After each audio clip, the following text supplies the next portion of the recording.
السلام علیکم۔ پروگرام کتب نما کے ساتھ طاہر احمد بھٹی آپ کی خدمت میں حاضر ہے۔ بہت دنوں بلکہ ہفتوں کے وقفے کے بعد آج آپ پھر یہ تسلسل ہم دوبارہ شروع کر رہے ہیں اور آپ یہ دوبارہ سنیں گے پروگرام کتب نما۔ اور اس دورانیے میں جو ہم وقتاً فوقتاً پیش کرتے رہے ہیں تو وہ 230 میں سے 199 199 صفحے یہ ہو چکے ہیں اور تقریباً 31-30 صفحے باقی ہیں، اور میرا خیال یہ ہے کہ 4-5 پروگرامز میں اب یہ کتاب ختم ہو جائے گی۔ تقریباً سال پہلے ہم نے ڈول ڈالا تھا ڈرتے ڈرتے کہ کون بیٹھ کے کتاب سنے گا، لیکن بہرحال اس میں سے 1,500-2,000 تو نکل ہی آئے۔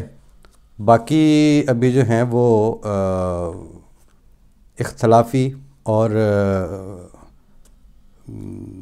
زود حصی پر مبنی جو رد عمل والی پروگرامز ہیں ان میں زیادہ دلچسپی ہے۔ ٹھیک ہے، ہوگی، فطرت انسانی ہوگی یا زمانے کا چلن ہوگا، لیکن بہرحال یہ 1953 میں لکھی گئی تھی کتاب۔ لکھنے والے اس وقت جو تھے اس کے جو مصنف ہیں، مرتب ہیں، مصنف صاحبزادہ مرزا طاہر احمد صاحب، جو بعد میں چوتھے خلیفہ بنے جماعت احمدیہ کے۔ وہ جس وقت یہ کتاب لکھی گئی تھی اس وقت وہ خلیفہ بھی نہیں تھے، لیکن ایک جو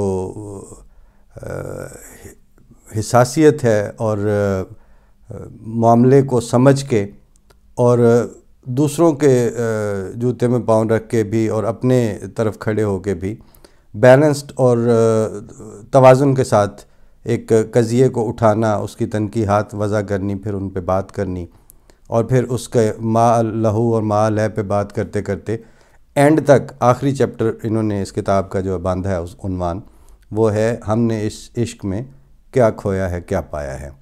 وہ میرا خیال یہ ہے کہ جب ہم وہاں پہنچیں گے 3-4 پروگراموں کے بعد تو اس کا پھر ایک انڈیپینڈنٹ اختتامی پروگرام اس چیپٹر کا الگ سے رکھیں گے۔ لیکن آپ سے یہی درخواست ہے کہ یہ وہ کتابیں ہیں، یہ وہ تھاٹس ہیں، بلکہ یہ وہ میچورٹی آف تھاٹ ہے جو آج ہمیں زمانے سے ہٹ کے سوچنے، محسوس کرنے اور بات کرنے کی توفیق دے رہی ہے، اور آپ اس کو پسند کر رہے ہیں وقتاً فوقتاً۔ تو جس سورس سے فیضیاب ہو کے آپ آج ہماری کی ہوئی باتوں کو پسند کر رہے ہیں، وہی سورس اگر آپ کو اوریجنلی پیش کیا جائے تو آپ کو ہماری گفتگو سے زیادہ دلچسپی دکھانی چاہیے، تاکہ وہ رانجھا رانجھا کر دی نہیں میں آپ پہ رانجھا ہوئی۔ جب آپ کسی سنجیدہ اور بڑی بات اور بڑے تھاٹ کے ساتھ اٹیچ ہو جاتے ہیں تو وہ کیفیات آپ میں بولنے لگتی ہیں، تو آپ وہ کیوں نہیں کرتے؟ اس لیے ہم آپ کی خدمت میں یہ وقتاً فوقتاً انتخاب کر کے پیش کرتے ہیں۔ بہرحال تمہید لمبی ہو رہی ہے، آپ تو کتاب کے صفحات سن لیں تو وہ بڑی بات ہوتی ہے۔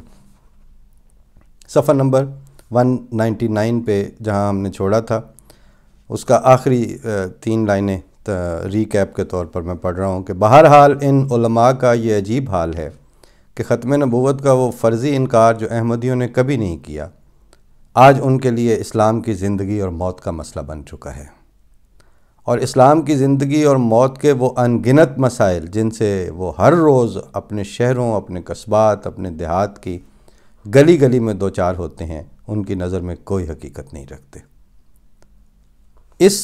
یہ جو 3 لائنوں کا یہ مختصر سا پیراگراف ہے، اس کے اوپر اگر بات کی جائے تو پاکستان میں جو اس وقت طوفان آیا ہوا ہے بے ہنگم پنے کا اور بدتمیزی کا، بد انتظامی کا اور کج خلقی کا، منافقت کا، اور پریارٹیز میں وہ اتنے بری طرح کی پریارٹیز وضع کی ہوئی ہیں کہ جس کے نتیجے میں تباہی تو یقینی ہے، تبدیلی جو ہے وہ منفی تو ہو سکتی ہے، مثبت تبدیلی کا کوئی امکان نہیں ہے۔ لیکن ظاہر ہے وہ اس طرف کیوں توجہ دیں گے؟ انہوں نے جو افیون اور جو بین سنائی تھی، ان کو جو افیون کھلائی تھی، اب وہ اس پہ ٹن ہے۔ تو ٹن معاشرہ جو ہے وہ اتنی آسانی سے نہیں جاگتا، کیونکہ وہ عام طور پر جو بغیر کسی نشے کے اور بغیر کسی دوا کے اثر میں ہونے کے جو انسان ہوتا ہے وہ تھوڑی سی آہٹ سے چونکتا ہے. وہ جو دماغ کسی چیز کے زیر اثر نہیں ہوتا، کسی سیڈیشنز کے، وہ آرام سے ذرا سی بات کو محسوس کر کے تو وہ اس کا رد عمل دکھانا شروع کرتا ہے، وہ سوچنا شروع کرتا ہے اور جسم اس کے مطابق اپنا رد عمل بھی ساتھ ظاہر کرتا ہے. لیکن معاشروں کو جب اجتماعی افیون پہ ڈالا جاتا ہے پھر یہی ہوتا ہے کہ جو باتیں عام دنوں میں بالکل قابل ہضم اور قابل عمل دکھائی دیتی ہیں، ان دنوں وہ باتیں نہ صرف یہ کہ ان کے اس میں پہنچ میں اور ان کے فہم میں نہیں آتی، بلکہ اگر کسی طرح ان کو وہ چمچی میں ڈال کے دیں تو وہ الٹیاں کرتے ہیں اس کے آگے سے.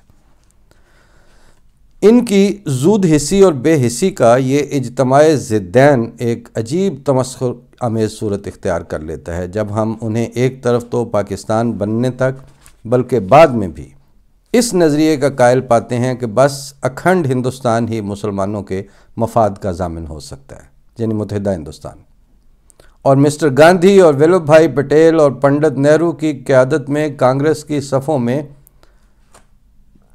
چپ و راست کرتے ہوئے دیکھتے ہیں، اور دوسری طرف چودھری محمد ظفر اللہ خان کی پاکستان کی مرکزی کابینہ میں شمولیت ان کی آنکھ کا پھوڑا بن جاتی ہے، اور اقوام متحدہ میں ان کا پاکستان کی طرف سے نمائندگی کرنا انہیں اسلام کے لیے ایک ہولناک خطرہ نظر آتا ہے، آج تک نظر آ رہا ہے. ذرا سا کوئی احمدی ان کو پاکستان کی طرف سے کسی انٹرنیشنل فورم پر جاتا بلکہ نیشنل سطح پر آتا بھی دکھائی دے تو اس سے فوراً ان کے مزعومہ اور خیالی اسلام کی عمارت جو ہے وہ دھڑام سے نیچے آن گرتی ہے. اور اقوام متحدہ میں ان کا پاکستان کی طرف سے نمائندگی کرنا انہیں اسلام کے لیے ایک ہولناک خطرہ نظر آتا ہے. علماء کی اس طرز فکر پر کبھی ہنسی آتی ہے تو کبھی رونا آتا ہے. مقدور ہو تو ایک ایک عالم کو سامنے بٹھا کر پوچھوں کہ بتاؤ تو صحیح کہ گاندھی کی پیروی سے اسلام کس طرح زندہ ہو سکتا تھا اور اب ظفر اللہ کی نمائندگی سے مر کس طرح سکتا ہے؟ کیا اسلام کا ان امور سے کوئی دور کا بھی واسطہ ہے؟ اسلام اگر زندہ ہو سکتا ہے تو ہر مسلمان کے سینے میں شمع ایمان کے جلنے سے زندہ ہو سکتا ہے، اور مر سکتا ہے تو انہی شمعوں کے بجھنے سے مر سکتا ہے. پھر کیا گاندھی کی پیروی سے یہ سب شمعیں ایک ایک کر کے جلنے لگی تھیں؟ اور کیا آج ظفر اللہ کی نمائندگی کے جھونکوں سے مان یہ شمعیں بجھنے لگی ہیں؟ کیا 60 کروڑ مسلمانوں کے ایمان کی زندگی اور موت بس انہی 2 حادثات پر موقوف تھی یا ہے؟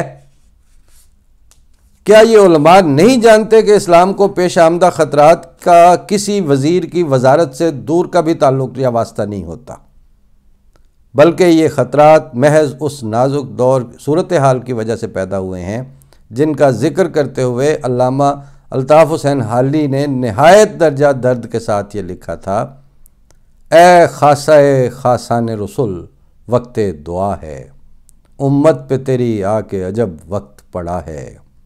جو دین بڑی شان سے نکلا تھا وطن سے، پردیس میں وہ آج غریب الغربا ہے. جس دین کے مدعو تھے کبھی کیسر و کسریٰ، خود آج وہ مہمان سرائے فقراء ہے. یہ جو ینگ ہیں، بعض دفعہ جنریشن کے ہمارے تازہ سننے والے، ان کے لیے بعض الفاظ مشکل ہو جاتے ہیں. کہتے ہیں کہ وہ دین جو کبھی کیسر و کسریٰ کو دعوت دیا کرتا تھا اپنے طرف آنے کی، اسلام کی دعوت ان بادشاہوں کو دی جاتی تھی، آج یعنی ان کو مدعو کیا جاتا تھا، خود آج وہ مہمان سرائے فقراء ہے. وہ دین خود آج فقیروں اور فاقہ کشوں اور مجبوروں اور بے کسوں کی سرائے میں خود مہمان بنا ہوا بیٹھا ہوگا اسلام. اور یہ بھی دیکھ لیں آپ کہ ساری دنیا میں آپ کاسا لیس کے طور پر تو ہیں، لیکن فرسٹ ورلڈ میں آپ کا کوئی رول ہے، کوئی کردار ادا کر رہے ہیں کہیں پہ؟ تو یہ وہی بات ہے جو علامہ الطاف حسین حالی نے آج سے 150-200 سال پہلے کہہ دی تھی کہ جس دین کے مدعو تھے کبھی کیسر و کسریٰ، خود آج وہ مہمان سرائے فقراء ہے. وہ دین ہوئی بزم جہاں جس سے چراغاں، اب اس کی مجالس میں نہ بتی نہ دیا ہے. یہ دیکھ لیں کہ کس طرح مضامین کا تسلسل ساتھ ساتھ چلتا ہوا آتا ہے۔ علامہ حالی کب کہہ رہے تھے کہ اب اس کی مجالس میں نہ بتی نہ دیا ہے، اور ان کے کوئی 100 سال کے بعد فیض احمد فیض نے یہ کہا کہ صف میں کشاں ہے سو بے شکیں، صف میں زاہداں ہے سو بے چراغ، صف میں کشاں ہے سو بے یقین، صف زاہداں ہے سو بے یقین، صف میں کشاں ہے سو بے چراغ۔ نہ وہ صبح و ورد و وضو کی ہے، نہ وہ شام جام و صبح کی ہے۔ دونوں حالتوں سے گئے۔ اگر آپ کے پاس یقین کے نتیجے میں ورد و وضو کی صبحیں زندہ رہتی تو آپ روحانی ترقی کر جاتے، اور اگر جام و صبح کے اوپر ہی آپ نے ڈال لیا تھا اپنے آپ کو تو پھر دنیا میں ہی آگے نکل جاتے، کچھ بھی بچا۔ جو دین کے تھا شرک سے عالم کا نگہبان، اب اس کا نگہبان اگر ہے تو خدا ہے۔ جو تفرقے اقوام کے آیا تھا مٹانے، جو تفرقے اقوام کے آیا تھا مٹانے، اس دین میں خود تفرقہ اب آ کے پڑا ہے۔ جس دین نے تھے غیروں کے دل آ کے ملائے، اس دین میں خود بھائی سے اب بھائی جدا ہے۔ ایک کے پیچھے دوسرے کی نماز نہیں ہوتی، اور سارے خود کو دھماکوں میں ایک مسلمان طبقہ اور ایک دھڑا خود کو مسلمان کہنے والا دوسرے خود کو مسلمانی کے زیادہ اچھی مسلمانی کے دعویٰ کرنے والے کو قتل کر رہے ہیں۔ جو دین کے ہمدرد بنی نوع بشر تھا، اب جنگ و جدل چار طرف اس میں بپا ہے۔ ایسا جہاد کا نام جو بانیہ جماعت احمدیہ کو تو کہا کہ وہ منکر جہاد تھے، تو یہ علامہ الطاف حسین حالی وہ اب جنگ و جدل چار طرف اس میں بپا ہے، اور جس دین کا تھا فقر بھی اکثیر غنا بھی، جس دین کا تھا فقر بھی اکثیر غنا بھی، اس دین میں اب فقر ہے باقی نہ غنا ہے۔ جو دین کے گودوں میں پلا تھا حکماں کی اہل حکمت کی، وہ عرصہ تیغ جہلا ہے سفہا ہے۔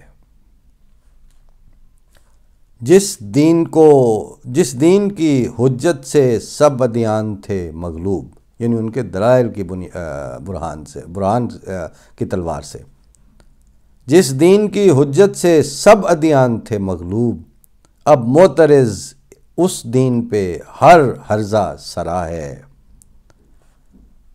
دین تیرا اب بھی وہی چشمہ صافی، دینداروں میں پر آب ہے باقی نہ صفا ہے، یعنی نہ چمک ہے اور نہ صفائی بچی ہے ان میں، کہ دین تو اب بھی وہ چشمہ صافی والا ہی ہے دین تیرا اب بھی وہی چشمہ صافی، دینداروں میں پر آب ہے باقی نہ صفا ہے۔ یہاں راگ ہے دن رات تو وہاں رنگ شب و روز، یہ محفل آیان ہے وہ بزم شرفا ہے۔ چھوٹوں میں اطاعت ہے نہ شفقت ہے بڑوں میں، پیاروں میں محبت ہے نہ یاروں میں وفا ہے۔ دولت ہے نہ عزت نہ فضیلت نہ ہنر ہے۔ ہمارے منہ سے یہ بات نکلتی تو آپ کے جو آنے گلے کو آنے تھے کہ ہم آپ پہ تانے کستے ہیں، فکرے کستے ہیں، آپ کو الگ سمجھتے ہیں۔ درد دل سے آپ کی سچی کیفیت تو عرصہ دراز سے یہی تھی۔ علامہ الطاف حسین حالی تو احمدی نہیں تھے نا، تو فرما رہے ہیں کہ دولت ہے نہ عزت نہ فضیلت نہ ہنر ہے، ایک دین ہے باقی سو وہ بے برگو نوا ہے۔ مسدس حالی، یہ علامہ حالی کی زبان سے مسلمانوں کی زبوں حالی کا اس وقت کا نقشہ ہے جب ابھی حالت اس سے بہتر تھی جو آج ہے۔ اب تو صورتحال اور بھی دگرگوں ہو چکی، اور اقبال کی پیش کردہ تصویر حقیقت سے نسبتاً زیادہ قریب ہے۔ ان کے نزدیک مسلمانوں کے ہاتھ بے زور ہیں، الحاد سے دل خوگر ہیں۔ آپ اس شعر کو آج سے 80-90 سال پہلے جب اقبال یہ بات یا 100 سال پہلے لکھ رہے تھے، اس وقت پہ اپلائی کر کے ان دنوں کی گلی کوچوں پہ لے جائیں، یا آج کے لبیکیوں کے ہوتے ہوئے جو ہڑبونگ مچتی ہے اور بے ایمان سیاسی اشرافیہ کے اور ان کے اسٹیبلشمنٹ کے اور کھینچا تانیوں کے جو وہاں پہ مجموعی عکس نظر آتے ہیں آپ کو ان کے پاکستان کے معاشرتی آئینے میں، اس تصویر کے اوپر بھی اس کو دیکھ لیں، ایک جیسا نقشہ دکھائی دے گا، بلکہ اب بدتر ہے۔ ہاتھ بے زور ہیں، اسلحے مانگ رہے ہیں، دنیا سے دوڑ میں پڑے ہوئے ہیں، اسلحہ تو اسلحہ، پیسے بھی لوگوں سے مانگ رہے ہیں، گندم بھی لوگوں سے مانگ رہے ہیں۔ ہاتھ بے زور ہیں، الحاد سے دل خوگر ہیں، امتی باعث رسوائی پیغمبر ہیں۔ یہ علامہ اقبال آپ کے حکیم الامت، وہ آپ کو کہہ رہے ہیں کہ آپ یعنی امتی باعث رسوائی پیغمبر ہیں۔ آپ کا وجود آج صلی اللہ علیہ وسلم کے لیے سب سے بڑی حد تک کی دلیل ہے اس وقت، میں نہیں، علامہ اقبال کے بقول۔ اور جو کچھ آپ اپنا نقشہ دکھاتے ہیں، آگے سنیے۔ بت شکن اٹھ گئے، باقی جو رہے بت گر ہیں، تھا براہیم پدر اور پسر آزر ہیں۔ پہلے تو آزر باپ تھا اور ابراہیم اس کا بیٹا تھا علیہ السلام۔ آج کیا ہے کہ ان کا ابراہیم علیہ السلام باپ ہے اور پسر آزر ہیں، اور ان کے جو نسل ہے جو اپنے آپ کو ابراہیمی دین ابراہیم کی طرف منسوب کرتی ہے، وہ بت پرست ہوئے بیٹھے ہیں۔ بادہ شام نئے، بادہ نیا، خم بھی نئے، حرم کعبہ نیا، بت بھی نئے، تم بھی نئے۔ کس قدر تم پہ گراں صبح کی بیداری ہے، ہم سے کب پیار ہے، ہاں نیند تمہیں پیاری ہے۔ طبع آزاد پہ قید رمضاں بھاری ہے، تم ہی کہہ دو یہی آئین وفاداری ہے۔ قوم مذہب سے ہے، مذہب جو نہیں تم بھی نہیں، جذب باہم جو نہیں محفل انجم بھی نہیں۔ جن کو آتا نہیں دنیا میں کوئی فن تم ہو، نہیں جس قوم کو پروائے نشے من تم ہو۔ بجلیاں جس میں ہوں آسودہ وہ خرمن تم ہو، بیچ کھاتے ہیں جو اسلاف کے مدفن تم ہو۔ مزاروں کی کمائی کھانے والے ہو نکو نام جو قبروں کی تجارت کر کے، کیا نہ بیچو گے جو مل جائیں صنم پتھر کے۔ شور ہے ہو گئے دنیا سے مسلمان نابود، ہم یہ کہتے ہیں کہ تھے بھی کہیں مسلم موجود۔ وضع میں تم ہو نثارہ تو تمدن میں ہنود، یہ مسلمان ہیں جنہیں دیکھ کے شرمائیں یہود۔ یوں تو سید بھی ہو مرزا بھی ہو افغان بھی ہو، تم سبھی کچھ ہو بتاؤ تو مسلمان بھی ہو۔ مرزا طاہر احمد صاحب صفحہ نمبر 203 پہ ان نظموں کے اقتباس کوٹ کرنے کے بعد لکھتے ہیں اور پوچھتے ہیں کہ میں علماء سے پوچھتا ہوں کہ کیا مسلمانوں کی یہ سخت دردناک حالت اس مقام تک اس لیے پہنچی کہ ظفر اللہ خان نے ایک دن پاکستان کا نمائندہ بننا تھا؟ اور کیا یہ تمام مسلمان جن کا ذکر علامہ حالی اور علامہ اقبال نے کیا ہے بس اسی وجہ سے اس خستگی کا شکار ہو گئے کہ ایک قلیل التعداد جماعت پر ختم نبوت کے انکار کا الزام لگایا جانا تھا؟ یہ سوال 1953 سے اٹھایا ہوا ہے، ابھی تک تو جواب نہیں دیا، اور ہے بھی نہیں ان کے پاس، کیونکہ بیڑا اپنا خود غرق کر رہے ہیں۔ پنجابی میں کہتے ہیں، تنگ آ کے وہ مثالیں تو وہاں پہ جو بنی ہوئی ہیں وہ ایسے ہی ہیں کہ جمنے آپ پتلے تے نان نائیاں دا کر چھڑنا۔ وہ کسی کا کمزور بچہ پیدا ہوا تو وہ ایک دوسرے کو کہتے ہیں وزن کم ہے، بچہ کمزور، چدرانی بولی تو انہوں نے کہا نہیں بچہ تو تگڑا سی، وہ تو نائیاں سنتی پائیاں وڈ چھڑیا۔ تو اس پہ اس نے کہا کہ جمنے آپ پتلے تے نان نائیاں دا کرنا، کہ انہاں وڈ چھڑے۔ تو یہ ہے جناب بات کہ سوال آپ سے پوچھ رہے ہیں کہ بیڑا آپ اپنا خود غرق کر کے بیٹھے ہوئے ہیں اور الزام لگا کے بیٹھے ہوئے ہیں سارا مستقل۔ اور وہ جو چوسنیاں ہیں بغیر دودھ کے خالی چوسنیاں، وہ ٹھونسنے والے بھی وہی ہیں، اور نسل در نسل آگے سے پچ کر کے تو وہ اس کو پینے والے بھی ان کو، اور پنجر بن چکا ہے اب ملک کا، پبلک کا، ان کے سوشل فائبر کا، ان کے سیاست کا، ان کے آئین کا، ان کے معیشت کا، ان کی معاشرت کا، ان کے کاروباروں کا، ان کی صحتوں کا، ان کی تعلیم کے پسلیاں نکل آئیں اور پنجر بن گئے ہیں، لیکن وہ خالی چوسنی والے جھوٹے اور افیم کھا کے جعلی فیڈر پینے پہ لگے ہوئے ہیں آپ۔ سوال صرف یہ ہے کہ آپ ساروں کا بیڑا صرف اس لیے غرق ہو گیا ہے کہ سر ظفر اللہ نے کسی دن نمائندگی کرنی تھی، یا احمدیوں پہ تم لوگوں نے یہ الزام لگانا تھا کہ وہ ختم نبوت کو نہیں مانتے، تمہارے والی مولویوں والی کو۔ یہ حال ہے جناب آپ کا، یہ حشر ہے، اور ایک قدم بھی آپ آگے نہیں چلے، اور ہماری جن کے ساتھ آپ نے متھا لگایا ہوا تھا، وہ اب صرف آپ ہماری پاتھیاں توڑ رہے ہیں، بنیروں کے اوپر جو پڑی ہوتی ہیں نا اس کو ڈانگیں مار کے چلے جاتے ہیں۔ قبریں توڑنے کا کیا مطلب ہے؟ پاتھیاں توڑ رہے ہیں، اور کیا کر رہے ہیں؟ زندہ تر، بہتر علمی طور پر، صحت کے لحاظ سے، معیشت کے لحاظ سے، معاشرت کے لحاظ سے، شعور کے لحاظ سے، سنجیدہ تھاٹ کے لحاظ سے آپ سے بہت آگے ہے احمدیہ اسٹاف، اور آپ قبریں توڑنے پہ لگے ہوئے ہیں۔ اپنا سوچ کا قبلہ درست کریں تو شاید کوئی بات بنے، ورنہ پھر حال یہی ہے کہ تھا براہیم پدر اور پسر آزر ہیں۔ آپ ابراہیم کی ابوت کے ہوتے ہوئے خود بت پرست آزر بن چکے ہیں۔ فی امان اللہ، اگلے پروگرام میں پھر ملاقات ہوتی ہے۔ السلام علیکم۔